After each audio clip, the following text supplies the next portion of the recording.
Hello दोस्तों, नमस्कार। मैं जितेंद्र भौरिया जीत सर पॉलिटिकल साइंस की क्लास में आप सभी का स्वागत करता हूं। दोस्तों, हम आरबीएससी कक्षा 12 की राजनीति विज्ञान के खंड बैक के चैप्टर नंबर 1 की बात कर रहे थे, जिसके 6 पार्ट हैं वो कंप्लीट हो चुके हैं। आज हम 7वां पार्ट शुरू करने जा रहे हैं। 7वां पार्ट है वो चैप्टर का अंतिम पार्ट होगा और प्रस्तावना के बारे में ये चैप्टर होगा। बड़ा ही इंटरेस्टिंग चैप्टर है। बहुत सारे इसके अंदर कंपटीशन के लेवल के ऑब्जेक्टिव क्वेश्चन बनते हैं। आपके बोर्ड एग्जाम में आने वाले क्वेश्चन भी इनमें से बहुत अच्छे तरीके से बन के आ सकते हैं। तो आज का जो टॉपिक रहेगा हमारा वो रहेगा प्रस्तावना के बारे में। वीडियो अगर आपको पसंद आए, हमारा प्रयास अगर आपको अच्छा लग रहा है, तो आप चैनल पर जाके सदस्यता जरूर लें। चैनल को सब्सक्राइब करें, लाइक करें, शेयर करें, ताकि अपने दोस्तों तक ये लॉकडाउन के दौरान घर बैठे एक पढ़ाई का माध्यम पहुंच सके। तो दोस्तों, चलो हम चैप्टर को शुरू करते हैं। हमारा चैप्टर रहेगा आज का प्रस्तावना। दोस्तों, आज का जो हमारा चैप्टर है वो यही है, भारत का संविधान और भारतीय संविधान की उद्देशिका। सबसे पहले हमें इस बात का ध्यान होना चाहिए कि उद्देशिका क्या है। तो उद्देशिका के बारे में, प्रस्तावना के बारे में, भारतीय संविधान की विशेषता नंबर 2 चैप्टर नंबर पार्ट का जो 1 है उसमें हमने बात की थी। प्रस्तावना या उद्देशिका एक ऐसा डॉक्यूमेंट है, ये एक ऐसे दस्तावेज हैं जो हमारे संविधान बनाने के उद्देश्यों को हमें बताते हैं।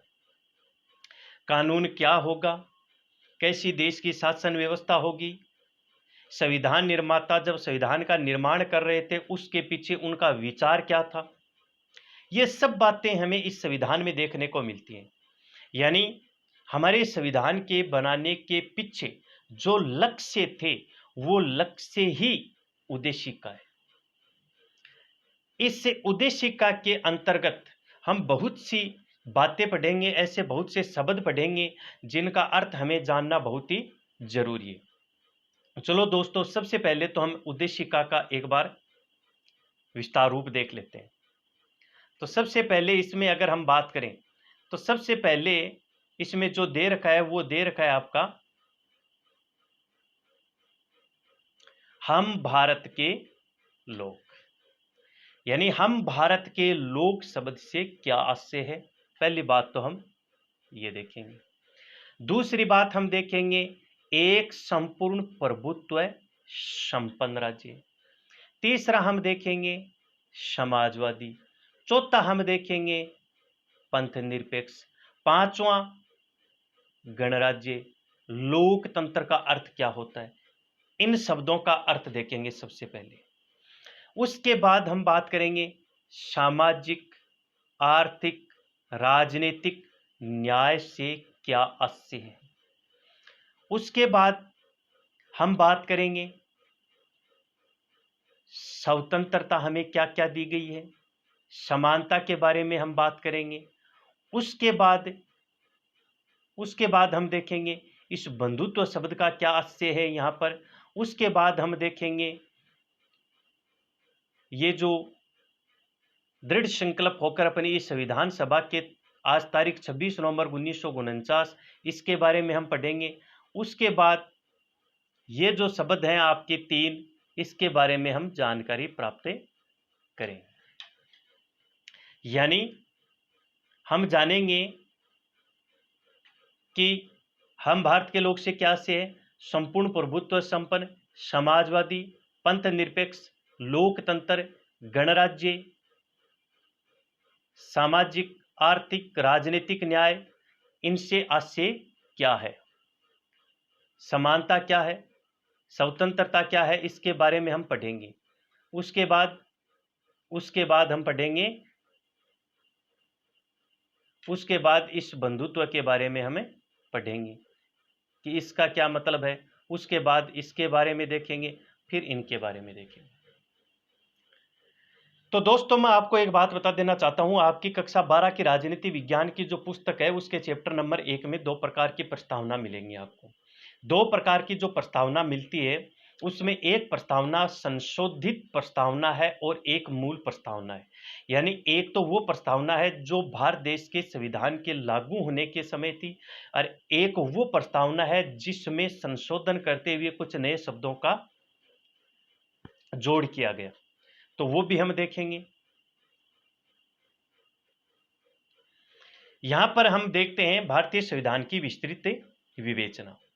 तो विस्तृत विवेचना में इसका जो पहला भाग है वो घोषणात्मक भाग है, जो अभी हम पढ़ के आए हैं। हम भारत के लोग संविधान के निर्माता जो थे उनके अनुसार संप्रभुता अंततः जनता में निहित होती है, ये सब बातें जो अभी हम पढ़ के आए। हमें सबसे पहले वो देखेंगे जो ऊपर एक लाइन लिखी हुई आती है कि हम भारत के लोग, उस हम भारत के लोग का सार ही इससे पहले चैप्टर के अंदर जो ये घोषणात्मक भाग है इसमें देखने को मिलेगा। हम भारत के लोग, हम भारत के लोग शब्द से क्या आशय। देखो दोस्तों, हम भारत के लोग हैं, इस शब्द से दो अर्थ निकलते हैं। नंबर एक ये निकलता है कि भारतीय संविधान के अनुसार सुप्रीम कौन होगा, सर्वोच्च कौन होगा। तो हम भारत के लोग, ये जो शब्द लिखा हुआ है ये यही बात दर्शा रहा है कि भारतीय संविधान के अनुसार भारत की जनता ही सर्वोच्च है। दूसरी बात जो इससे निकल के सामने आ रही है वो ये आ रही है कि भारतीय संविधान का स्रोत कौन है, वो भी जनता है। मतलब क्या हुआ इसका? मतलब ये हुआ कि भले ही संविधान का निर्माण संविधान सभा के सदस्यों ने किया हो, लेकिन प्रस्तावना में क्या लिखा हुआ है ऊपर? हम भारत के लोग। यानी भारतीय संविधान है, ये संविधान निर्माताओं द्वारा निर्मित नहीं माना जा रहा है, ये माना जा रहा है कि भारतीय जनता ने ही इसका निर्माण किया है। तो हम भारत के लोग से दो बातें सामने आती है निकलकर। एक तो संविधान के अनुसार भारत की जनता सर्वोच्च है, दूसरा भारतीय संविधान की निर्माता भारत की जनता है।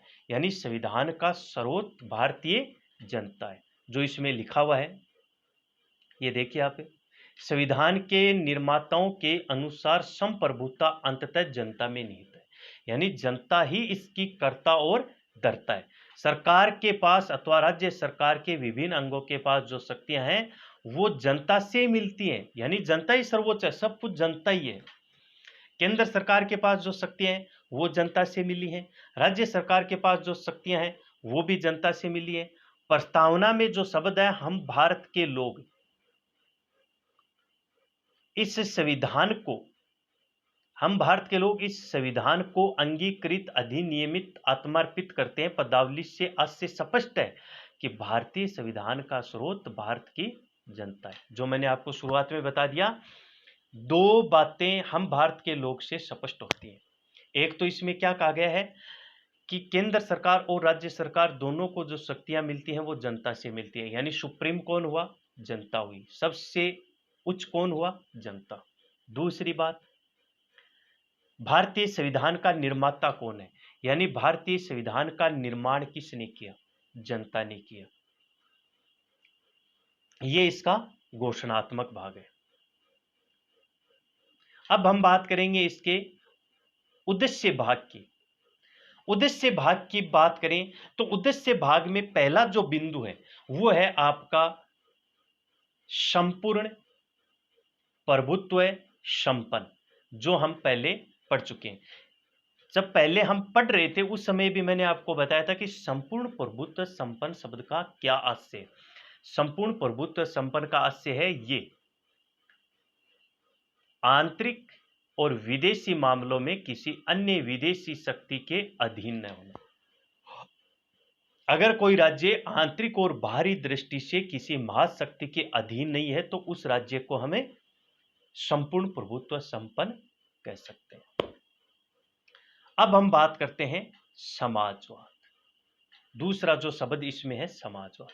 अब दोस्तों यहां पर एक बात ध्यान में रखना समाजवाद शब्द है वो मूल प्रस्तावना का शब्द नहीं है। समाजवाद शब्द को 42वें संविधान संशोधन 1976 के तहत जोड़ा गया है। जो हम समाजवाद के बारे में पहले भी चर्चा कर चुके हैं, समाजवाद का मतलब क्या है। अब हम देखें समाजवाद क्या है।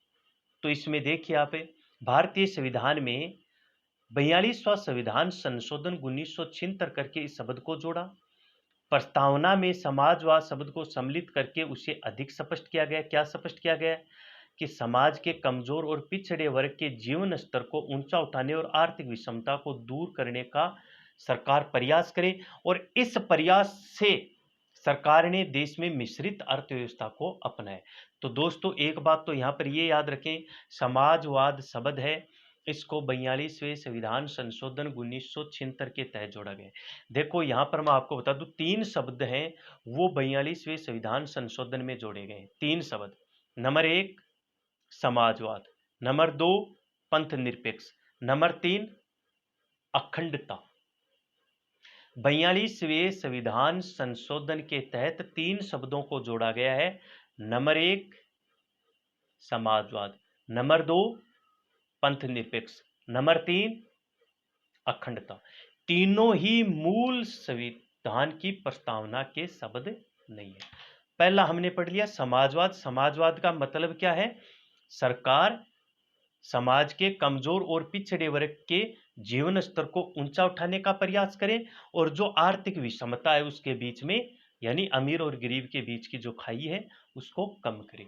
यही समाजवाद का अर्थ है। अब बात करें हम पंथ निरपेक्ष की। दोस्तों पंथ निरपेक्ष के बारे में हम पहले भी पढ़ चुके हैं। पंथ निरपेक्ष के बारे में अभी अभी हमने पिछले जो पार्ट है उसमें पढ़ा है। पंथ निरपेक्ष शब्द का मतलब क्या है? मैंने आपको बताया था कि हमारा देश है वो एक पंथ निरपेक्ष देश है, और पंथ निरपेक्ष देश का मतलब है कि हमारे देश के अंदर संविधान में किसी भी धर्म को राज धर्म का दर्जा नहीं दिया गया। हमारे देश की सरकार है वो किसी भी धर्म के साथ कोई समझौता नहीं करती है। सरकार और संविधान दोनों ही धर्म से दूरी बनाकर रखते हैं और सभी धर्मों को समान मानते हैं।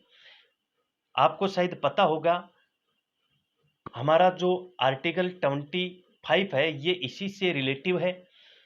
पंथ निरपेक्ष शब्द है, ये भी 42वें संविधान संशोधन 1976 के तहत जोड़ा गया है। तो देखिए आप, 42वां संविधान संशोधन 1976 में इसको जोड़ा गया। इसका अर्थ है कि भारत धर्म के क्षेत्र में न तो धर्म विरोधी और न धर्म प्रचारक है, बल्कि तटस्थ है। तटस्थ का मतलब क्या है? कि सभी धर्म है वो समान है। कोई धर्म राजधर्म नहीं है, किसी भी धर्म को विशेष धर्म का दर्जा नहीं है, सभी धर्म समान रखे गए। ये पंथ निरपेक्ष का अर्थ है।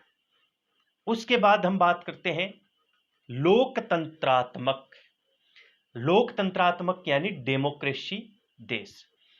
तो लोकतंत्र की परिभाषा तो दोस्तों सबको आती है। आपकी एक परिभाषा, बहुत ही फेमस परिभाषा हुई है, जिसका नाम है आपका अब्राहम लिंकन। अब्राहम लिंकन ने जनता का, जनता के लिए, जनता द्वारा शासन, जो एक अपनी परिभाषा दी है लोकतंत्र की, बहुत ही अच्छा उसका डेफिनेशन है। इससे तात्पर्य है भारत में राज्य सत्ता का प्रयोग जनता द्वारा निर्वाचित प्रतिनिधि करते हैं। मैंने आपको एक दिन पहले भी बताया कि हमारे देश के अंदर संघात्मक शासन व्यवस्था अपनाने के कारण निर्वाचित प्रतिनिधि हैं वो देश की शासन व्यवस्था को चलाते हैं, और उसको चलाने के लिए प्रतिनिधियों का चुनाव करना पड़ता है, और प्रतिनिधियों को चुनने के लिए हमें वयस्क मताधिकार दिया गया है। दोस्तों आपको याद है क्या, शुरुआत में वयस्क मताधिकार की न्यूनतम आयु कितनी थी? नहीं पता। 21 वर्ष थी। उसको घटाकर 18 वर्ष किस संविधान संशोधन के तहत किया गया? नहीं पता। 61वां संविधान संशोधन 1989 में किया गया। और वे जनता के प्रति उत्तरदायी रहते हैं। संविधान सभा को सामाजिक, आर्थिक व राजनीतिक न्याय का आश्वासन देते हैं। ये हमारा लोकतांत्रिक व्यवस्था है। देखो लोकतंत्र है वो 2 प्रकार का होता है, direct democracy, indirect democracy. Direct व इनडायरेक्ट डेमोक्रेसी में क्या डिफरेंस है? देखो, डायरेक्ट डेमोक्रेसी प्रत्यक्ष लोकतंत्र है, वो आज भी हमारे गांव में देखने को मिलता है।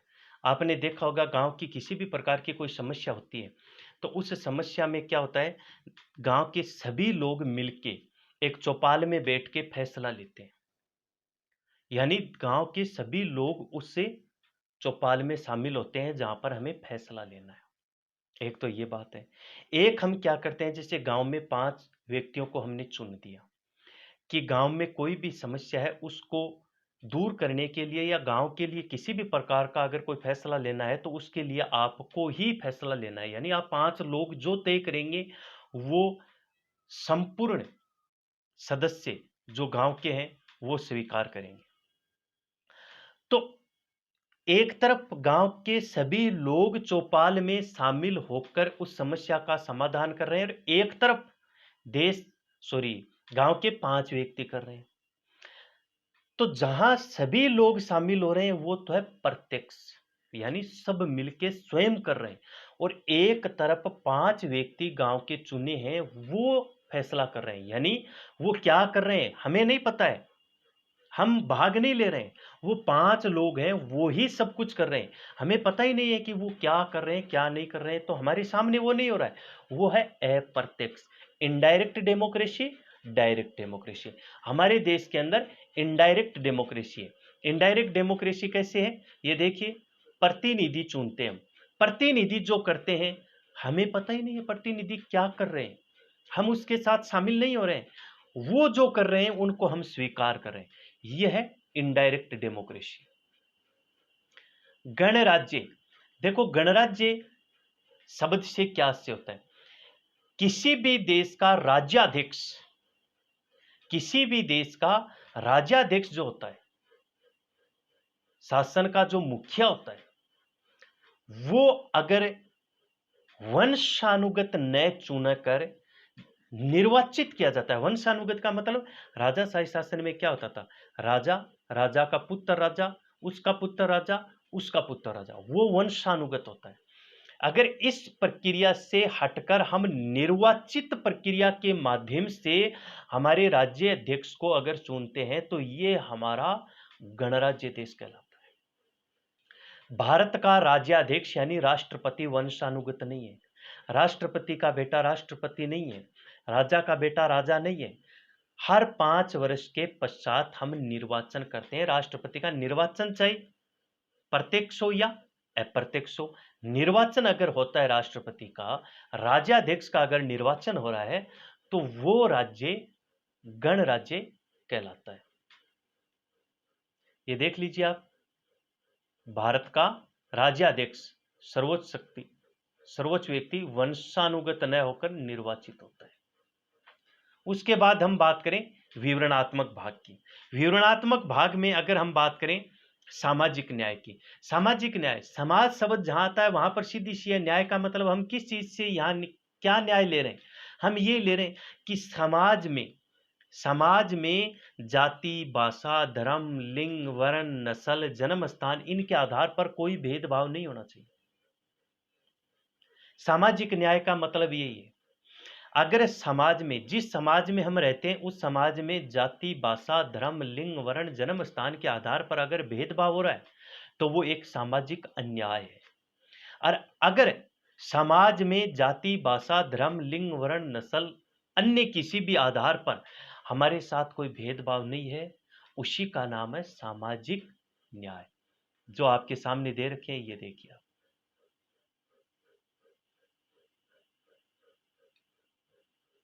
उसके बाद हम बात करते हैं आर्थिक न्याय की। दोस्तों, आर्थिक न्याय को स्थापित करने के लिए नीति निर्देशक तत्वों में अनुच्छेद 39 है। वो एक आदर्श राज्य की बात को स्वीकार करते हुए राज्यों को अपनी नीति का संचालन इस प्रकार से करने के लिए कहता है जिसमें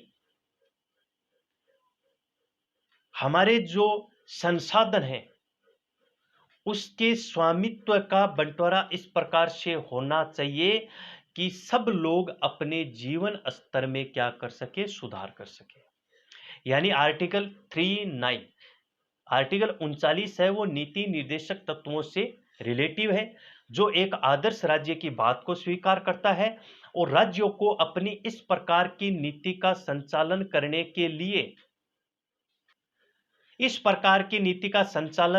के लिए कहता है जिसमें सभी नागरिकों को आजीविका के साधन प्राप्त हो सके।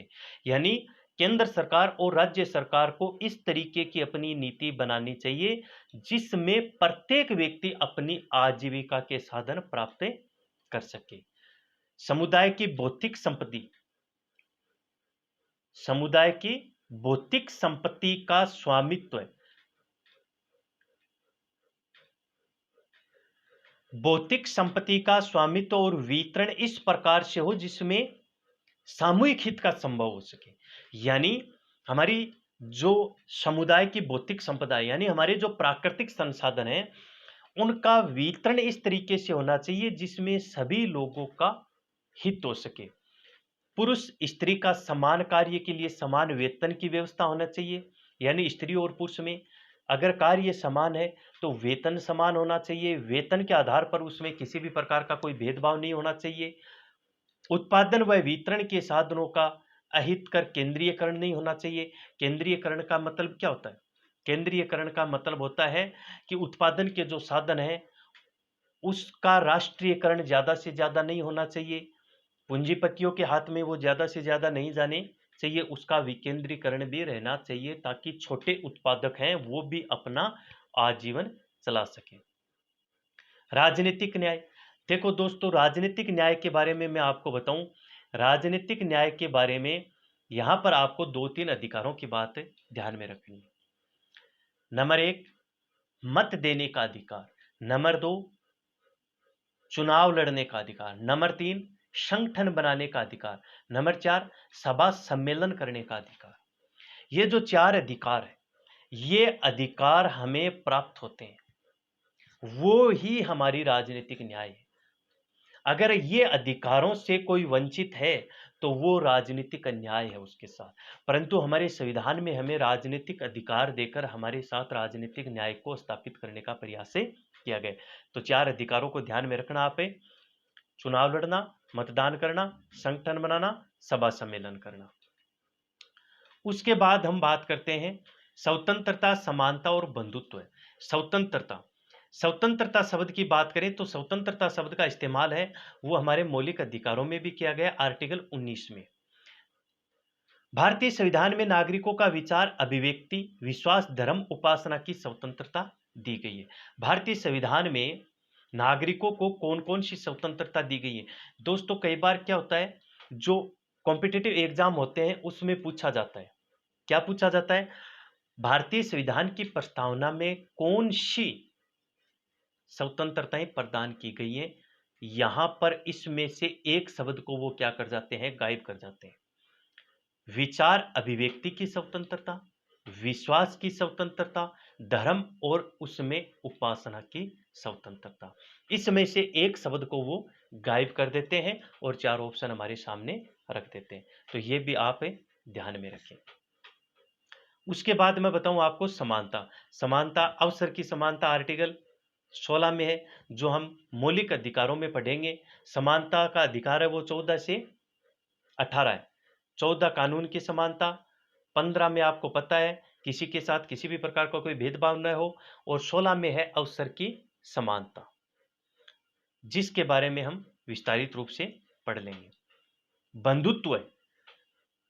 बंधुत्व का मतलब है भाईचारा बढ़ाने वाला संविधान। भारतीय संविधान में भाईचारे को सबसे ज्यादा महत्व दिया गया। देखो, ये 3 शब्द हैं, समानता, स्वतंत्रता और बंधुत्व। तीनों ही शब्द भारतीय संविधान की प्रस्तावना में फ्रांस की क्रांति से प्रभावित होकर लिए गए, क्योंकि फ्रांस की क्रांति है उसके ये तीनों नारे थे। कौन कौन से?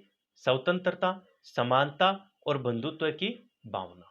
तीनों फ्रांस की क्रांति के क्या थे? ये नारे थे, यानी ध्येय वाक्य थे, और तीनों वहीं से लिए गए। तो ये भी आपसे पूछा जा सकता है, तो ध्यान रखना, बंधुत्व का मतलब भाईचारा होता है। व्यक्ति की गरिमा, राष्ट्र की एकता व अखंडता। अखंडता शब्द है दोस्तों, ये आपका 42वां संविधान संशोधन है उसमें जोड़ा गया है। हमारे संविधान निर्माता भारत की विविधता के अंतर्गत विद्यमान एकता से परिचित थे। यानी हमारे देश के संविधान का निर्माण करने वाले जो व्यक्ति थे वो हमारे देश की विविधता से अच्छे खासे परिचित थे कि भारत देश किस प्रकार की विविधता को बनाए हुए है। वे चाहते थे कि हमारी नागरिक क्षेत्रीयता, प्रांतवाद, भाषावाद, सांप्रदायिकवाद को महत्व न देकर देश की एकता को बनाए रखें। यानी संविधान निर्माता ये कतई नहीं चाहते थे कि कहीं सांप्रदायिकवाद को बढ़ावा दें या फिर क्षेत्रीयता को बढ़ावा दें या फिर भाषावाद को या फिर प्रांतवाद को बढ़ावा दें, क्योंकि इनको बढ़ावा देने का मतलब था देश की एकता और अखंडता को तोड़ना। तो वो इन सब को बनाए रखना चाहते थे और इसको बनाए रखने के लिए हमारे संविधान में बंधुत्व का आदर्श है, वो दो आधारों पर टिका है, राष्ट्र की एकता और व्यक्ति की गरिमा। ये अखंडता शब्द है जो 42वें संविधान संशोधन में शामिल किया गया है। ये देश की एकता और अखंडता को सुनिश्चित करता है। दोस्तों, ये हमारी प्रस्तावना का सार है जो आपको समझ में आया हुआ होगा। अब हम बात करते हैं, अब अगर हम बात करें कि 26 नवंबर 1949, 26 नवंबर 1949, अगर इसकी हम बात करें कि 26 नवंबर 1949 का ये जो तिथि दे रखी है, इस तिथि से क्या मतलब है। तो दोस्तों देखिए, आपको शायद पता होना चाहिए कि हमारे संविधान के अंदर एक आर्टिकल है 394। 394 नंबर का जो आर्टिकल है उसमें 16 आर्टिकल ऐसे हैं जिनको 26 नवंबर सन 1949 को लागू कर दिया गया था। तो इसलिए कहा जाता है कि हमारे संविधान को आंशिक रूप से हमने 26 नवंबर सन 1949 को ही लागू कर दिया था। उसके बाद हम बात करें 26 जनवरी सन 1950 की, तो दोस्तों 26 जनवरी सन 1950 की जो तिथि है उसका उल्लेख आर्टिकल 394 में ही है। आर्टिकल यानी अनुच्छेद 394 में ही 26 जनवरी सन 1950 का उल्लेख किया गया है, जिसमें बाकी अनुच्छेदों को लागू किया गया था। जबकि 26 नवंबर 1949 को हमारे देश के अंदर 16 ऐसे अनुच्छेद थे जो लागू हो चुके थे। अब हम बात करते हैं अंगीकृत, अधिनियमित और आत्मा अर्पित, तीन शब्द हैं, इनका क्या आशय है। तो दोस्तों सबसे पहला जो शब्द है वो है अंगीकृत। अंगीकृत शब्द का मतलब होता है संविधान को लागू करना। अधिनियमित अंगीकृत शब्द है उसका मतलब है स्वीकार करना। अधिनियमित लागू करना। आत्मार्पित अपने आप को संविधान को सौंप देना। तीन शब्दों का अर्थ है अंगीकृत स्वीकार करना, अधिनियमित लागू करना, आत्मार्पित स्वयं को संविधान को सौंप देना। तो ध्यान रखें, दृढ़ संकल्प होकर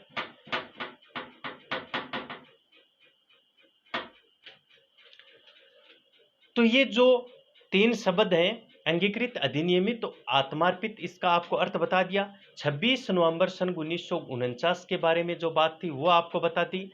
आर्टिकल 394 के बारे में आपको बता दिया। आपको ये बता दिया कि भारत के संविधान के लागू होने की जो तिथि है वो कहाँ है। अब दोस्तों आपको मैं इसके बारे में कुछ एक दो बातें और बता दूं महत्वपूर्ण, जो इसके महत्व को दर्शाते हैं। भारतीय संविधान की प्रस्तावना है उसके महत्व को दर्शाने वाली बातें मैं आपको बता दूं। तो सबसे पहले मैं अगर बात करूं, सबसे पहले अगर बात की जाए तो आपको शायद पता होना चाहिए कि भारतीय संविधान सभा का एक सदस्य था के.एम. मुंशी, जिसने उद्देशिका को राजनीतिक जन्मपत्री कहा है।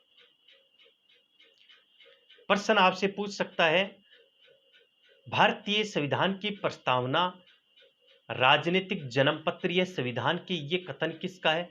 के.एम. मुंशी का है। उसके बाद हम बात करें, एक कथन और है जिसमें सुभाष कश्यप ने अपना एक विचार रखा है, बहुत ही अच्छा विचार रखा है। क्या विचार रखा है? कि संविधान शरीर है, संविधान शरीर है तो उद्देशिका उसकी आत्मा है। यानी संविधान को शरीर बताया है और उद्देशिका को उसकी आत्मा बताया। उसी तरीके से अगर हम बात करें ठाकुरदास भार्गव की, तो ठाकुरदास भार्गव ने भी प्रस्तावना को संविधान की आत्मा कहते हुए संविधान का सबसे महत्वपूर्ण पार्ट बताया इसको। ठाकुरदास भार्गव ने भी प्रस्तावना को संविधान की आत्मा कहते हुए कहा है कि भारतीय संविधान का सबसे महत्वपूर्ण जो पार्ट है वो कौन सा है? वो है आपका प्रस्तावना। उसके बाद दोस्तों आपको एक छोटी सी बात और बताऊं मैं, शायद आपने सुना होगा केशवानंद भारती बनाम के राज्य का जो एक विवाद था सन 1973 का, उसमें प्रस्तावना को लेकर कोर्ट द्वारा एक महत्वपूर्ण जो आदेश जारी किया गया था, वो आदेश क्या था? कोर्ट ने आदेश जारी किया था कि प्रस्तावना भारतीय संविधान का अभिन्न अंग होगा। प्रस्तावना में भी संशोधन उसी तरीके से होगा जिस तरीके से संविधान के अन्य भागों में होता है। यानी मूल ढांचे में कोई संशोधन नहीं होगा, मूल ढांचे को खत्म नहीं किया जाएगा, बल्कि संविधान की प्रस्तावना में संशोधन किया जा सकता है और संविधान की जो प्रस्तावना है वो संविधान का अभिन्न अंग है। ये बात कोर्ट ने 1973 का केशवानंद भारती बनाम जो एक विवाद था उसमें कही थी। आशा करता हूं दोस्तों आपको हमारा प्रयास पसंद आया होगा। जय हिंद, जय भारत।